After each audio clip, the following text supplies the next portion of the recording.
Ningizimu Afrika Mzansi sanibonani nginibingelele kuphi nakuphi la enibukele khona ke makuthi usuku lakho lokuqala uyithola ke uhlangana nalombukiso ngicela ungalenzi iphutha kusekhaya la subscribe ku channel ulike i-video ebese ke uciphiza i-notification bell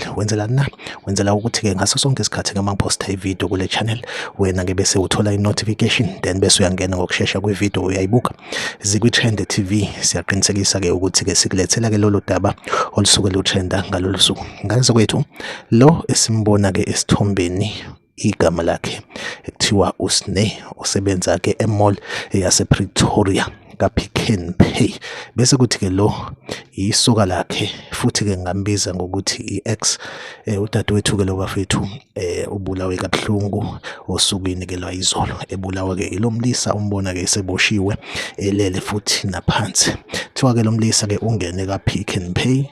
wafike wathenga ummese wawuthatha ummese uhamba ukhokhela then ke ube eseqonda ngqo kuyena ke lo sisi thiwa iX yakhe wafike wamhlinza ngommese wase ke ephelele lapho ke usisi then ke ubanjiwe ke esitolo wabanjwa kwabizwa amaphoyisa wase ke eyaboshwa kanjalo indaba ke ezibhlungu ke lezi bafethu masibona ke abantu besifazane besalo beqhubekile abantu besilisa ke bebabulala ngalendlela ebhlungu kangaka esingazi ke ukuthi ke kwenzakalini kodwa ke bafethu umuntu mawumbona ukuthi uyabheda kungcono bafethu ke umyeke kunokuthi ke ugcine usuwenza ke ihluku esinje esibhlungu emndenini wakhe kanjalo ke futhi kunakwena kumenzo waleso sigameko impilo yakho ushuthi ke lapho isiyophelela ejele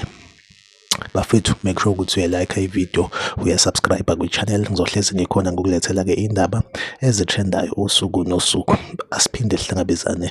kwi-video elandelayo.